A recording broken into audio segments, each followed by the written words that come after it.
Hai semua, balik lagi di channel si Shala.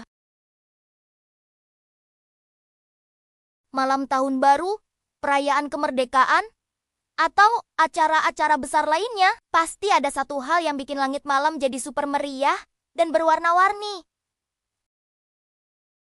Yap, bener banget, kembang api.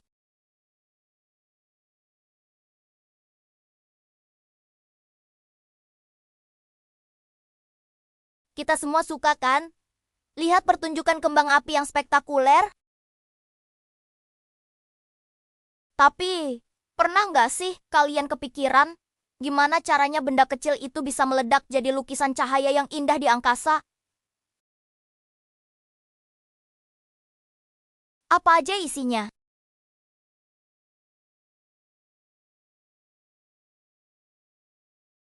Dan sejak kapan manusia mulai mainan benda keren ini?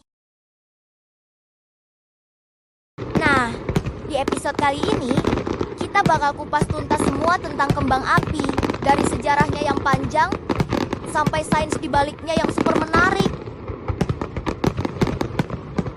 Jadi, siapin cemilan kalian, duduk yang nyaman, karena kita akan memulai perjalanan seru ke dunia kembang api. Oke, kita mulai dari sejarahnya dulu ya. Percaya nggak? Kalau kembang api itu udah ada sejak ribuan tahun yang lalu. Akarnya itu berasal dari Tiongkok kuno, sekitar abad ke-7.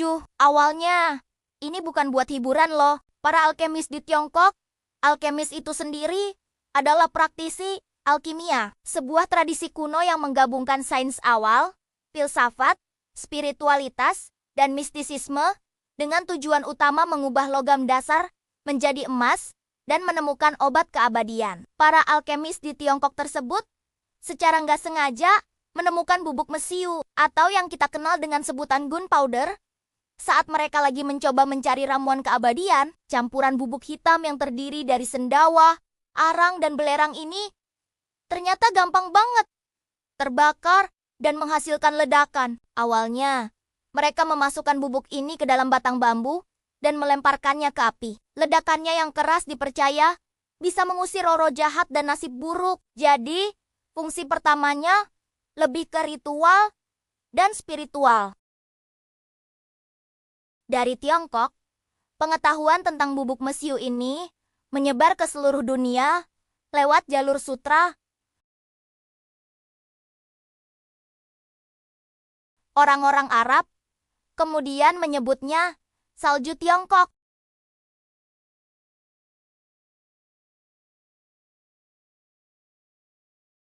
Di Eropa, bubuk mesiu lebih banyak dikembangkan untuk keperluan militer seperti meriam dan senjata api. Tapi, orang Italia di masa Renaissance mulai melihat potensi lain dari bubuk ini. Mereka adalah orang-orang pertama di Eropa yang mulai merancang kembang api untuk hiburan. Mereka menambahkan berbagai bahan kimia untuk menciptakan warna-warni yang berbeda, mengubah ledakan yang tadinya cuma buat nakut-nakutin jadi sebuah pertunjukan seni di langit. Dari sinilah kembang api mulai identik dengan perayaan dan pesta kaum bangsawan di seluruh Eropa. Nah, sekarang bagian yang paling seru nih. Gimana sih cara kerja kembang api? Kok bisa dari satu tabung kecil meledak jadi pola-pola cantik kayak bunga krisan, pohon kelapa, atau bahkan bentuk hati?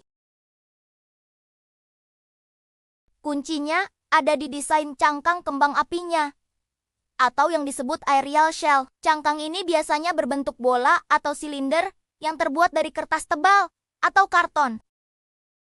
Di dalamnya ada beberapa komponen penting.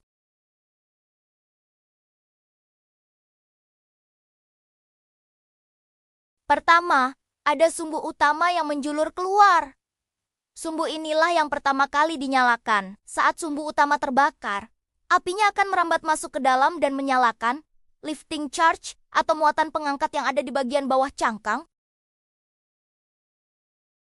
Muatan ini isinya bubuk mesiu yang akan meledak dengan kuat tapi terkontrol. Ledakan inilah yang berfungsi kayak meriam, melontarkan seluruh cangkang kembang api tinggi ke udara dengan kecepatan ratusan kilometer per jam. Sambil meluncur ke atas, api dari sumbu utama juga menyalakan sumbu kedua yang ada di dalam. Namanya time delay fuse atau sumbu tunda. Sumbu ini didesain khusus untuk terbakar dalam waktu tertentu, memastikan cangkang meledak di ketinggian yang pas, bukan di bawah atau saat baru meluncur. Ketika sumbu tunda ini habis terbakar, dia akan menyalakan bursting charge atau muatan peledak yang ada di pusat cangkang. Ledakan kedua inilah yang kita lihat sebagai pertunjukan utamanya. Ledakan ini akan menghancurkan cangkang dan menyebarkan ratusan butiran kecil yang ada di dalamnya ke segala arah. Butiran-butiran kecil inilah yang disebut stars atau bintang. Stars ini bukan bintang beneran ya, tapi butiran seukuran kelereng yang isinya campuran bahan bakar, oksidator, pengikat, dan yang paling penting, garam logam yang menghasilkan warna. Sekarang kita ngomongin warnanya. Dari mana datangnya warna merah, hijau, biru, dan emas yang cantik itu? Rahasianya ada di kimia. Setiap warna dihasilkan oleh garam logam yang berbeda. Saat stars ini terbakar di udara dengan suhu yang sangat tinggi, atom-atom logam di dalamnya akan tereksitasi dan melepaskan energi dalam bentuk cahaya. Warna cahayanya tergantung jenis logamnya. Misalnya nih, untuk warna merah yang menyala, pembuat kembang api menggunakan garam strontium. Untuk warna hijau terang, mereka pakai barium. Warna biru yang cantik dan paling susah dibuat itu berasal dari senyawa tembaga. Kalau warna kuning atau emas, itu dari sodium, bahan yang sama kayak di garam dapur. Dengan mencampurkan berbagai senyawa ini, mereka bisa menciptakan warna-warni sekunder kayak ungu atau oranye. Keren banget kan? Bukan cuma warna, pola ledakannya juga bisa diatur loh. Bentuk ledakan kembang api, entah itu bulat sempurna, menjuntai seperti ekor kuda, atau berkelip-kelip, semuanya tergantung pada bagaimana stars disusun di dalam cangkang. Kalau stars disusun rapi mengelilingi muatan peledak di tengah, hasilnya akan jadi ledakan bulat simetris yang kita kenal sebagai pioni atau krisentumum. Kalau stars dimasukkan secara acak, ledakannya akan lebih menyebar dan tidak beraturan.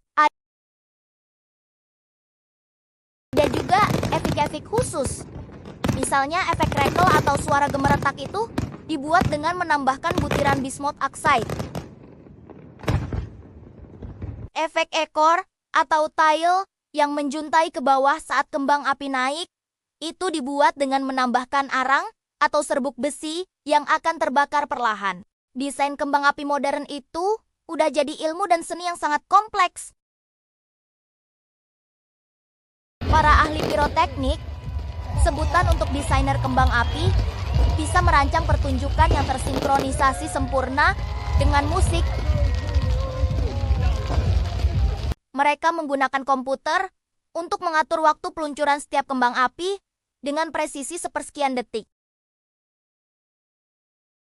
Jadi, setiap ledakan di langit bisa pas banget sama ketukan drum atau nada melodi dalam sebuah lagu.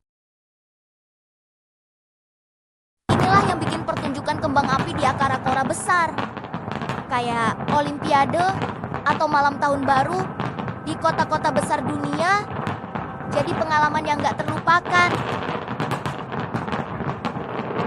Tapi, di balik keindahannya, kita juga harus ingat kalau kembang api itu pada dasarnya adalah bahan peledak. Makanya, keselamatan itu nomor 1.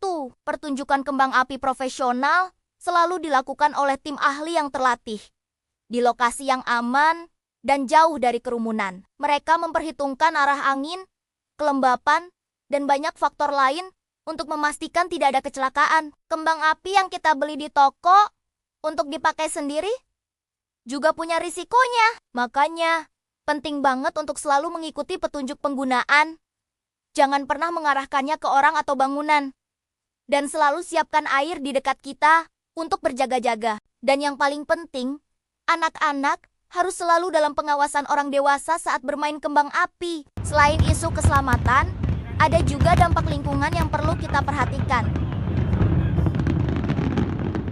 Asap dari kembang api melepaskan partikel-partikel halus dan gas ke udara yang bisa menyebabkan polusi udara sementara. Sisa-sisa cangkang dan bahan kimia yang tidak terbakar sempurna juga bisa jatuh kembali ke tanah atau air. Karena itu, industri kembang api sekarang terus berinovasi untuk mencari formula yang lebih ramah lingkungan. Misalnya, menggunakan bahan bakar berbasis nitrogen yang menghasilkan lebih sedikit asap atau mengganti beberapa bahan kimia dengan alternatif yang tidak terlalu beracun. Bahkan, sekarang sudah ada pertunjukan drone yang bisa meniru efek kembang api tanpa ledakan dan polusi sama sekali. Mungkin ini adalah masa depan dari pertunjukan cahaya di langit. Jadi, begitulah cerita lengkap tentang kembang api. Dari penemuan gak sengaja di Tiongkok kuno, jadi simbol perayaan global yang memadukan seni, sains, dan teknologi. Setiap kali kita melihat langit malam dihiasi ledakan warna-warni, sekarang kita tahu ada proses kimia dan fisika yang luar biasa di baliknya. Ada sejarah panjang dan kerja keras para piroteknik untuk menciptakan momen keajaiban itu, bahkan hanya untuk beberapa detik. Kembang api mengingatkan kita bahwa terkadang hal-hal yang paling indah itu sifatnya sementara, tapi kenangannya bisa bertahan selamanya. Gimana? Menarik kan? Semoga setelah nonton video ini, kalian jadi makin menghargai setiap pertunjukan kembang api yang kalian lihat. Jangan lupa ya, kalau kalian suka dengan konten seperti ini, klik tombol like, share video ini ke teman-teman kalian, dan yang paling penting, subscribe channel ini biar nggak ketinggalan video-video seru lainnya.